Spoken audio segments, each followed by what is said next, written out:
Berlatar di salah satu dermaga yang ada di Jepang, terlihat seorang kakek tua yang sedang disibukkan dengan menjahit sebuah jaring ikan. Tak sengaja dari arah depan, sang kakek melihat sebuah kepulan asap keluar dari dalam mobil yang terparkir tak jauh dari dirinya. Dia mencoba mendekati mobil tersebut, sebab dari dalam mobil itu terlihat seseorang sedang berusaha keluar.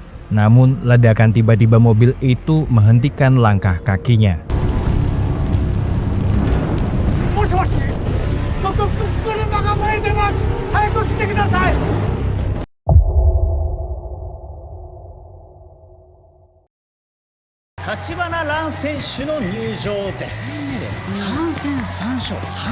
Di sebuah tempat pertarungan tinju wanita amatir, terlihat seorang petinju wanita memasuki ring pertarungan. Ran Tachibana merupakan seorang debutan yang sangat menjanjikan, sebab sanggup meraih 3 kemenangan beruntun secara KO dalam 2 tahun awal karir tinjunya.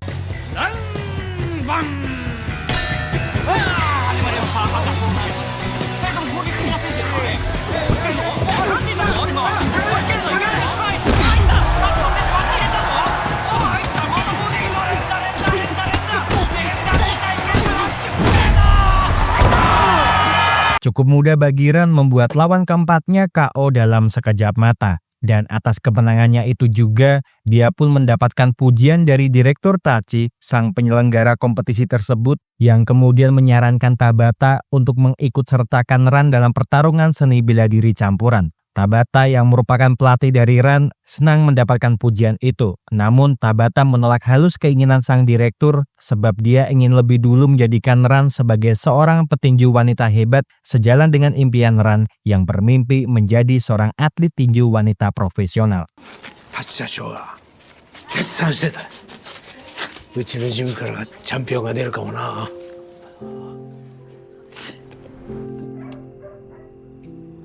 Singkat cerita, Ran pun kembali pulang ke tempat sasana tinju milik Tabata untuk beristirahat. Meskipun kelelahan, dia masih menyempatkan waktunya untuk mengirim pesan kepada adiknya yang bernama Yusuke untuk memberitahukan kalau dia telah berhasil melaju ke putaran ke-8 dan berjanji akan menjadi juara di turnamen tinju wanita amatir yang dirinya ikuti. Demi untuk memenuhi janjinya tersebut, Ran pun giat berlatih dengan keras setiap hari. Hingga pada suatu hari, saat dia sedang berbicara dengan Tabata, tiba-tiba saja Ran mendapatkan panggilan telepon dari seseorang yang memberitahukan kalau adiknya ditemukan tewas dalam kondisi yang mengenaskan. Mendengar hal itu, Ran pun segera bergegas menuju ke rumah sakit dan bertemu dengan Pak D beserta budenya yang juga sudah berada di sana. Dari penjelasan seorang polisi yang bernama Suzuki Masato, jasad Yusuke ditemukan di dalam mobil yang meledak di dermaga. Dan dari hasil investigasi, Suzuki bisa menyimpulkan kalau adiknya telah melakukan bunuh diri dengan cara menyemprotkan parfum dari botolnya dalam jumlah yang banyak, kemudian menyalakan api hingga akhirnya mobil itu meledak dengan sendirinya. Ran jelas tidak percaya dengan apa yang dikatakan oleh Suzuki, sebab dia meyakini kalau adiknya itu tidak mempunyai alasan kuat untuk melakukan bunuh diri. Oishi yang merupakan atasan dari Suzuki pun bersikeras kalau memang seperti itulah kenyataannya. Terlebih lagi, ponsel dan juga kartu pelajar milik Yusuke ditemukan di TKP, apalagi setelah dilakukan tes DNA, 99,9% jasad tersebut adalah Yusuke Tachibana. Ran yang tidak mempercayai hal itu lalu menemukan suatu kejanggalan pada jasad adiknya, yang dimana menurutnya Yusuke memiliki gigi gingsul sedangkan di jasad tersebut tidak nampak gigi gingsul itu. Oishi pun tetap pada pendiriannya dan tetap bersikeras dengan hasil investigasi yang dilakukan oleh pihak kepolisian. Jadi sekeras apapun Ran berusaha meyakinkannya, Oishi tetap pada pendiriannya.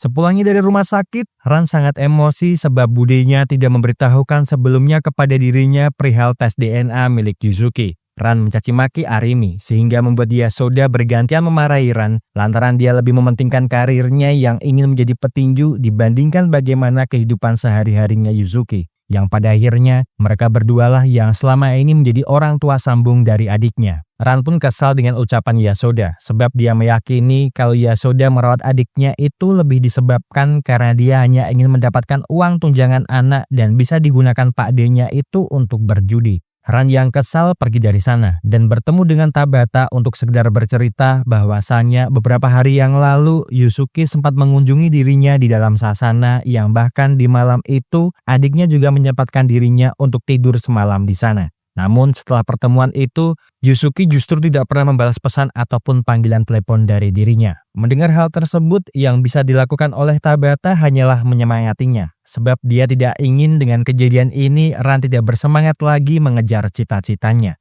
Sementara itu di suatu tempat, seorang pria bernama Nikaido Haruki sedang asik menyantap daging stik sambil menonton berita tentang penemuan jasad Yusuke di dalam sebuah mobil yang meledak. Di dalam berita tersebut, polisi telah mengumumkan hasil penemuan mereka yang menyatakan bahwa kasus itu adalah murni kasus bunuh diri. Ran saat ini terlihat berada di rumah budenya untuk mengemasi barang-barang milik Yusuke. Tak sengaja saat beberes, dia menemukan sebuah kartu member klub bernama Junin. Penasaran dengan hal itu, Ran pun segera mendatangi klub tersebut dan sesampainya di sana, Ran lalu bertanya kepada beberapa orang yang merupakan petugas keamanan di klub malam Junin mengenai keberadaan sang adik. Tetapi bukannya mendapatkan jawaban, Ran malah mendapatkan intimidasi dari para penjaga di sana. Kito Yudai, sang kepala keamanan di sana, sempat menahan bawahannya untuk berbuat kasar. Sebab dia ingin bertanya langsung maksud dan tujuan Ran datang ke sana. Namun, setelah melihat langsung foto yang ditunjukkan oleh Ran, Kito pun langsung berbuat kasar kepada dirinya.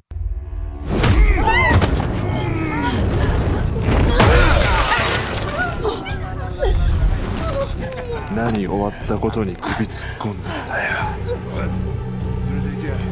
Tanpa bisa melakukan perlawanan apapun, Ran yang pingsan dibawa oleh anak buah Kito masuk ke dalam sebuah ruangan dan diberi semacam narkoboy hingga dia berhalusinasi tentang adiknya. Namun beruntungnya dia, tak lama ada seorang pria bernama Naruse Suji menyelamatkan dirinya yang juga merupakan salah satu pegawai yang bekerja sebagai cleaning service di dalam klub malam Junin. Naruse mengatakan kalau Ran sangatlah beruntung sebab tubuhnya masih mampu bertahan setelah mendapatkan ratusan miligram obat bius sebelum akhirnya Naruse menyuntikkan obat penawar ke dalam tubuhnya. Naruse lalu bercerita, selain dia bekerja sebagai cleaning service, dia juga merupakan seorang hacker yang kemudian menunjukkan video rekaman CCTV gedung itu di mana adiknya tertangkap kamera tengah bersama dengan seorang anggota eksekutif grup Junin bernama Azuma. Tetapi yang membuat aneh itu adalah rekaman video CCTV tersebut terekam 3 hari setelah kejadian ledakan mobil di dermaga, yang berarti saat ini Yusuke masihlah hidup. Naruse pun lalu menduga jika grup Junin sampai memalsukan kematian Yusuke, maka Yusuke dianggap sesuatu yang penting bagi mereka. Sebab baru kali ini ada seseorang yang masih hidup setelah mencampuri atau mengetahui rahasia dari grup Junin.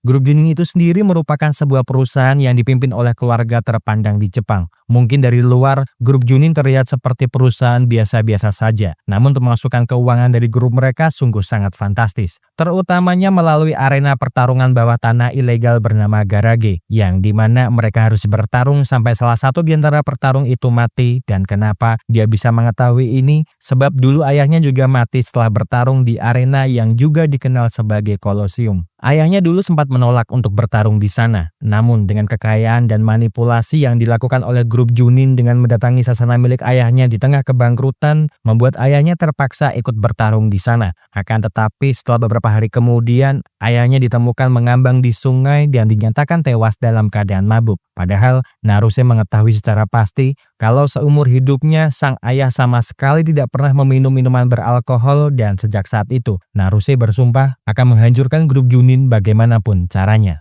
Di gedung pertemuan para eksekutif Junin, mereka terlihat sedang mengadakan pertemuan yang dimana pertemuan itu untuk membahas calon pengganti direktur mereka yang sudah mati. Tanpa berlama-lama, Shiraishi Seiichiro, sang wakil direktur, langsung memulai pidatonya. Padahal masih ada satu orang petinggi yang belum hadir, yaitu Nikaido. Apa yang dilakukan oleh Shiraishi ini sebenarnya lebih disebabkan karena ketakutannya kepada Nikaido, sebab dia merupakan satu-satunya ancaman bagi dirinya untuk menjadi calon direktur grup Junin. Apalagi mengingat yang dilakukan oleh Nikaido bisa sampai seperti ini, kurang lebihnya dengan cara-cara yang sangat gila. Berbekal informasi yang Ran dapatkan dari Naruse, dia lalu menyerahkan bukti foto keberadaan adiknya agar bisa dijadikan petunjuk keterlibatan Azuma dari grup Junin dalam hilangnya Yusuke. Namun lagi-lagi Oishi menolak penyelidikan lebih lanjut dengan alasan bukti tersebut didapatkan Ran dengan cara yang ilegal. Baik Oishi maupun Ran bersitegang dengan pendirian mereka masing-masing. Hingga akhirnya Ran memutuskan untuk mencari adiknya sendiri sebab dia muak dengan cara polisi bekerja. もういいです。絶対自分で探し出すから。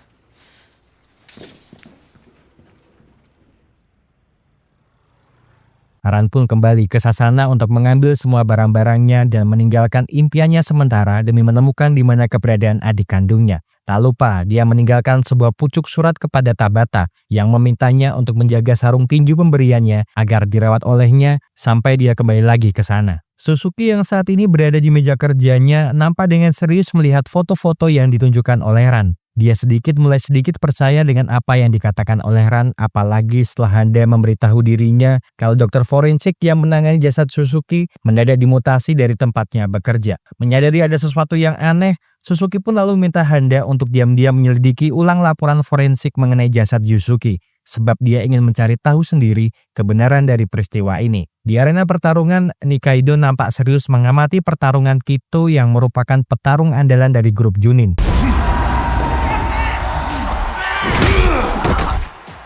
Kito nampak sangat mudah memenangkan pertarungan itu sama seperti halnya pertarungan-pertarungan sebelumnya yang mengakibatkan penurunan keuntungan secara signifikan dari orang-orang yang bertaruh secara streaming di situs ilegal milik grup Junin.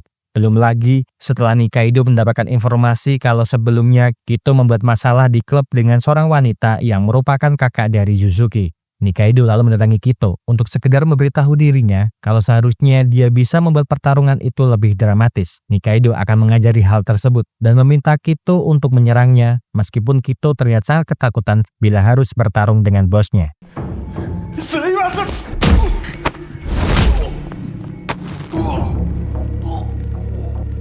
Nikaido sangat ingin membunuh Kito sebab karena kecerobohannya itu bisa saja apa yang dilakukannya untuk menutupi kematian Yusuke terbongkar. Dia mencekik leher Kito, namun Azuma segera menghentikan niatan bosnya sebab Shiraishi dalam perjalanan menuju arena ini. Tujuan Shiraishi di sana sebenarnya kurang lebih hanya untuk memberitahu Nikaido kalau kantor pusat telah menangani polisi yang datang ke klub, serta mengingatkan Nikaido untuk jangan coba-coba membuka cabang arena garage yang baru di luaran sana sebab Shiraishi tahu kalau Nikaido telah membeli sebidang tanah luas di pinggiran kota. Di sebuah bengkel kendaraan bermotor, nampak seorang pemuda bernama Kameyasun sedang serius membenarkan motor milik pelanggannya. Tak lama, 4 berandalan datang ke tempatnya berniat menjual motor milik mereka. Namun karena Sun tahu kalau motor yang akan mereka jual itu hasil dari mereka mencuri, dia tidak mau membayar sepeser pun motor tersebut, tetapi meminta mereka berempat tetap berada di sana sebab dia akan menelepon polisi untuk menangkap mereka semua. これ盗んでんだろ？盗難防止 GPS 動いてないもんな。まあゆっくりしていけよ。今。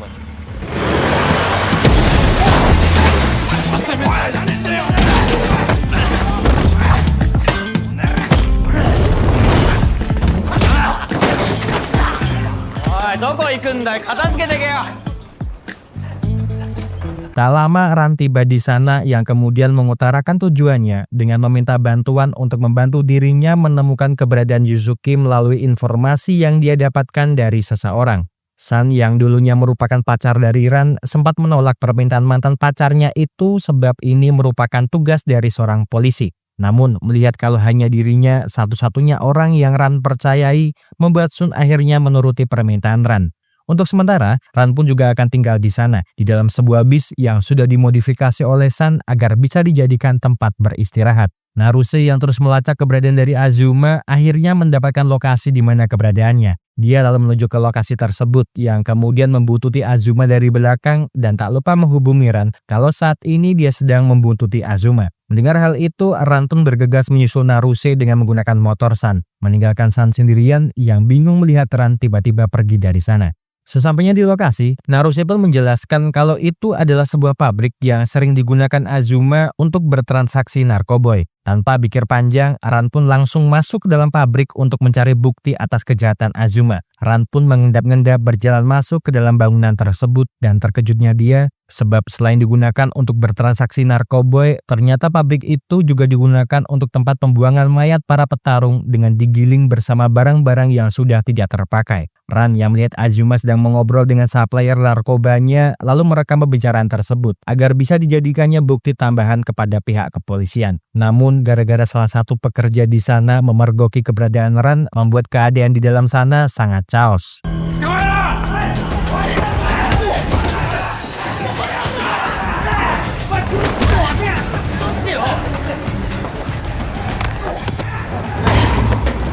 Menghadapi puluhan preman yang mengejarnya, membuat Ran tersudut meskipun dia mempunyai kemampuan bela diri yang mumpuni. Tetapi untung saja, San yang berhasil menyusulnya segera memberikan pertolongan kepadanya. Begitu juga Naruse yang ternyata juga mempunyai kemampuan bela diri yang cukup baik.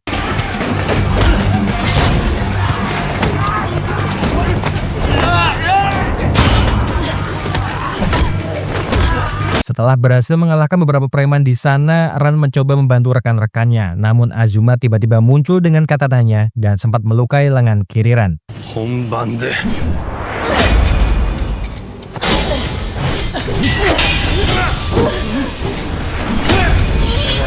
お前燃えて死んだやつの姉ちゃんだろ Ran sangat kewalahan, tapi untung saja San segera membantu Ran dalam mengalahkan Azuma.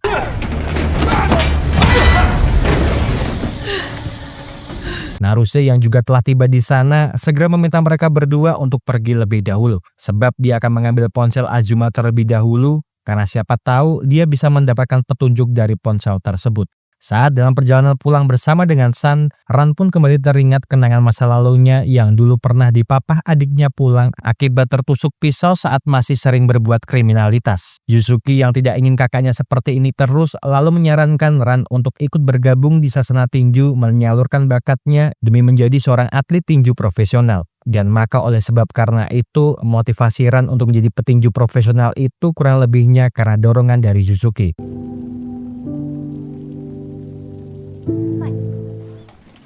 ああ、ありがとう。 Sementara itu di kantor polisi, Handa diam-diam memberikan laporan forensik asli mengenai jasad wanita yang terbakar itu dari temannya yang bekerja di bagian forensik. Ternyata dari laporan itu, hasil dari pemeriksaan DNA memang bukanlah jasad dari Yusuki. Apalagi golongan darah Yusuki Tajibana termasuk sangat langka di dunia ini dan dikenal sebagai golongan darah emas. Mendapati informasi tersebut, Suzuki pun berniat untuk menyelidiki sendiri kasus itu secara diam-diam tanpa sepengetahuan Oishi. Namun sayangnya, Handa yang diajaknya untuk bekerja sama tidak dapat membantu Suzuki sebab dia takut kalau hal itu dapat menghancurkan karirnya di kepolisian. Nikaido yang mendapati laporan itu sangat marah kepada Azuma. Karena kenapa bisa mereka kalah hanya dengan 3 orang saja. Nikaido pun juga menyalahkan Oishi yang selama ini menjadi backingan dari setiap tindakan kriminal yang dilakukan oleh grup Junin. Sebab dirinya tidak becus dalam mencari jasad untuk pengganti Yusuki. Sehingga akhirnya kakaknya curiga dan mulai menyelidiki mereka. Akan tetapi setelah mengetahui kalau Ran adalah seorang petinju, dia pun berencana untuk menjadikan Ran sebagai petarung di garage dan segera memerintahkan Azuma untuk memaksa Ran ikut bergabung di arena bagaimanapun caranya. Naruse yang selamat setelah peristiwa waktu itu datang ke bengkel San untuk mengekskripsi semua data yang ada di ponsel milik Azuma. Namun ketika proses itu berlangsung, tiba-tiba saja ponsel tersebut mendapatkan panggilan dari nomor yang tak dikenal. Ran pun menjawab panggilan itu dan ternyata yang menelepon adalah Azuma sendiri dan berkata kalau dia akan mempertemukan Ran dengan Yuzuki dengan satu syarat, yaitu Ran harus mengembalikan ponsel miliknya dan menemuinya di suatu tempat. Tanpa pikir panjang, Ran pun menuju ke tempat Azuma berada. Dan setelah bertemu dengan Azuma, dia hanya mendapatkan pesan dari Azuma yang memintanya untuk bertarung di arena dengan Kito Yudai jika dia ingin adiknya kembali. Saat ini adiknya hanya bisa dilihatnya dari kejauhan, dan apabila Ran benar-benar menginginkan hidup dari adiknya, maka 2 minggu setelah ini datanglah ke arena pertarungan untuk bertarung dengan Kito sampai salah satu di antara mereka ada yang mati.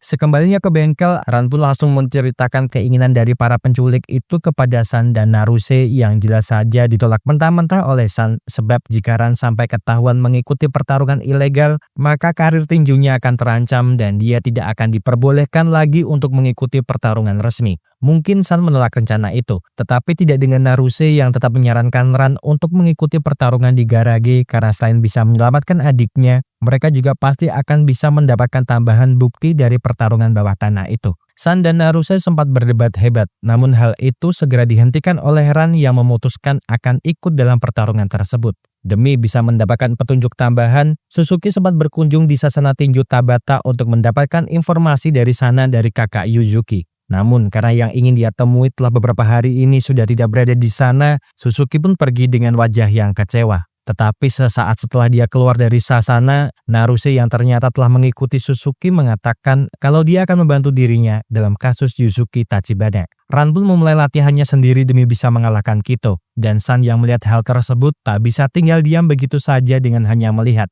Meskipun sebelumnya dia menolak San bertarung di arena ilegal tersebut. Dia pun lalu ikut membantu Ran dalam berlatih agar kemampuannya meningkat pesat dalam 2 minggu ini.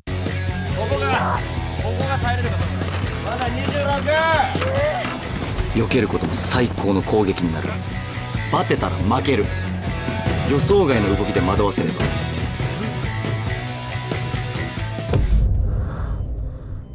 Nikaido yang saat ini berada di laboratorium pribadinya sedang mengawasi pengambilan darah milik Yuzuki oleh dokter pribadinya. Terungkap, ternyata tujuan Nikaido menculik Yuzuki itu sebenarnya adalah ingin menjadikan darah langka milik Yuzuki sebagai kunci biometrik akun Garage, sehingga membuat Nikaido sebagai satu-satunya orang yang dapat membuka akun tersebut. Di tempat Naruse, Suzuki dengan serius melihat Naruse bekerja menggunakan perangkat komputer di rumahnya yang terlihat berhasil mendapatkan tata denah 3 dimensi gedung klub Junin. Suzuki lalu berniat menelepon atasannya, namun Naruse langsung mencegahnya sebab dia meyakini kalau grup Junin memiliki mata-mata di dalam kepolisian.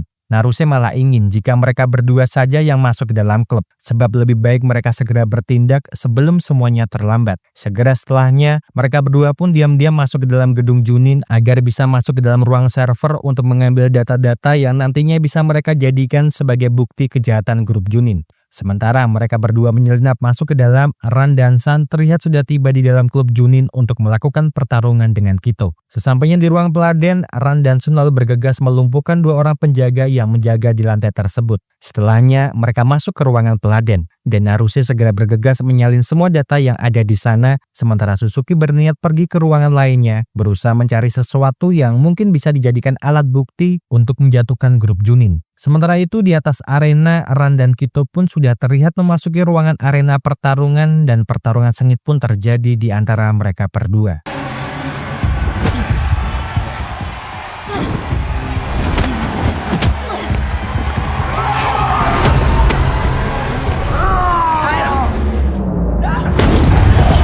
Berkali-kali Ran dibanting oleh Kito, sebab adanya perbedaan kekuatan dan juga fisik di antara mereka berdua hingga akhirnya Ran menemukan sebuah momen di mana dia bisa mengembalikan keadaan.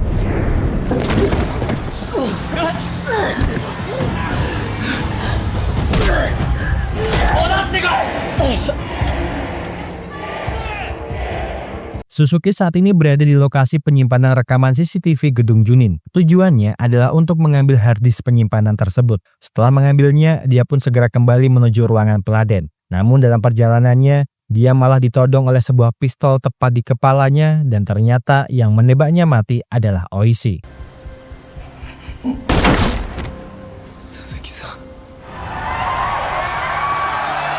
Ran yang telah berhasil memenangkan pertarungan itu diminta Nikaido untuk membunuh Kito. Namun karena Ran menolak hal tersebut, Nikaido pun akhirnya membunuh Kito dengan menggunakan katananya.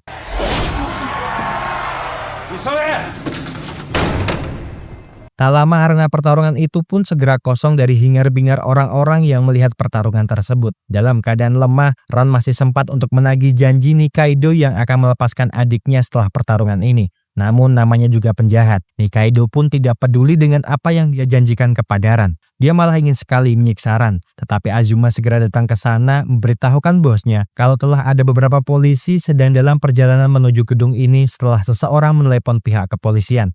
Mereka berdua lalu segera pergi dari sana, meninggalkan Ran dan San agar mati dibunuh oleh anak buah mereka. Tetapi untung saja tak lama setelah kepergian mereka berdua, Naruse pun datang yang kemudian berusaha mengeluarkan Ran dari dalam arena.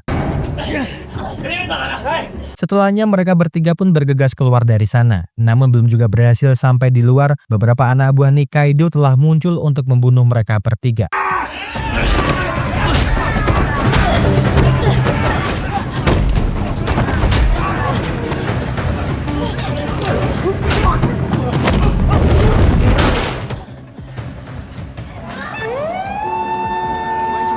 Setelah mereka bertiga berhasil keluar dari dalam gedung tersebut, Shiraishi pun tiba di arena pertarungan dan segera memerintahkan anak buahnya untuk membocorkan informasi yang baru saja terjadi di sini kepada media. Sontak saja, akibat berita itu membuat negara Jepang heboh, apalagi Ran, San, dan Naruse malah menjadi tersangka terbunuhnya Kito Yudai. Bahkan mereka juga dituduh terlibat dalam hilangnya Suzuki karena jasadnya tidak berada di sana. Handa yang mengetahui berita tersebut tentu saja merasa geram dan langsung memberanikan dirinya menunjukkan laporan forensik yang asli kepada Oishi sembari memintanya untuk bertanggung jawab atas semua kegaduhan ini. Handa tidak peduli bagaimana masa depannya lagi di kepolisian, sebab dia telah kehilangan seorang senior kepolisian yang selama ini menjadi panutannya. Oishi yang merasa semakin terpojok kemudian pergi sembari mengirim pesan suara kepada Azuma agar Azuma tidak membuat keadaan semakin memburuk. Dia pun lalu menuju ke suatu tempat untuk menenangkan dirinya. Tetapi tiba-tiba dia ditabrak oleh seseorang pria yang menggunakan topi dan masker. Oishi tidak sadar kalau tangannya telah tersayat oleh benda tajam yang tak lama kemudian Oishi pun tergeletak di tengah jalan hingga mengalami kejang-kejang. Ran, Naruse, dan San kini berada di sebuah kapal milik teman Tabata agar mereka bisa gunakan sementara waktu sambil bersembunyi dari kejaran polisi yang mengincar mereka bertiga. Tabata yang sudah mengetahui semua ini sejak awal tak segan-segan membantu mereka bertiga. Bahkan menyediakan persediaan makanan yang mereka bertiga butuhkan agar mereka bisa bertahan hidup sampai semuanya terungkap. Sementara itu di klub Junin, Shiraishi terlihat sangat murka kepada Nikaido. Lantaran Nikaido telah sengaja menggunakan darah milik Yusuki sebagai kunci biometrik akun Garage yang di dalamnya berisikan uang 300 miliar yen dalam bentuk deposito. Shiraishi mengancam Nikaido dengan todongan pistol di kepalanya agar dia mau memberitahukan kunci untuk membuka akun Garage. Namun bukannya takut, dia malah berhasil melawan balik dan langsung menghabisi Shiraishi beserta dengan anak buahnya.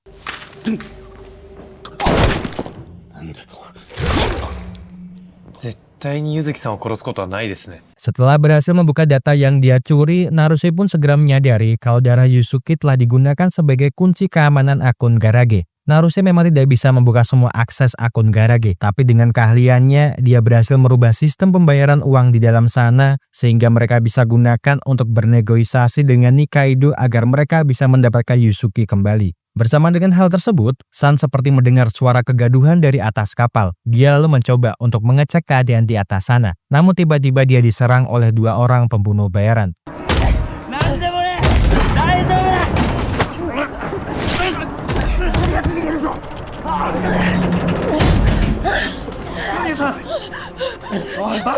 Melihat San yang sudah tidak berdaya, membuat Ran menangis sejadi-jadinya. Dia merasa bersalah karena telah melibatkan San dalam urusannya. Ran seperti tidak mempunyai semangat lagi. Namun sebuah panggilan telepon dari Naruse yang mengabarinya kalau San telah keluar dari masa kritisnya membuat dia mempunyai gairah kembali untuk membalas dendam grup Junin secara membabi buta, tak peduli walau dia harus mati sekalipun.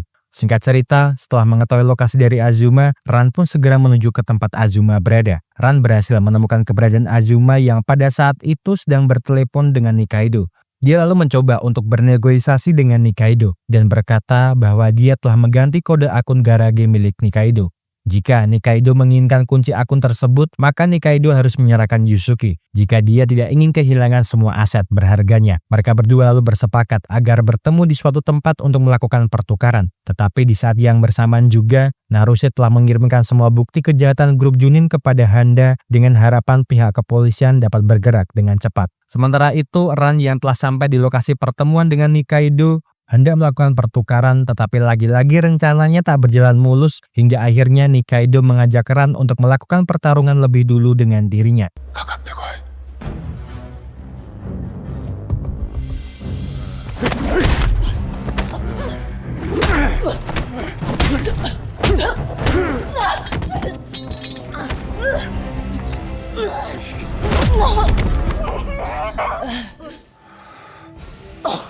Pertarungan yang berat sebelah jelas membuat Ran tak berdaya. Hingga akhirnya Nikaido segera memerintahkan Azuma untuk menghabisi Ran beserta dengan Yusuke. Tetapi untung saja, ketika Azuma hendak bersiap menembak Ran, Yusuke berhasil merebut senjata api milik Azuma.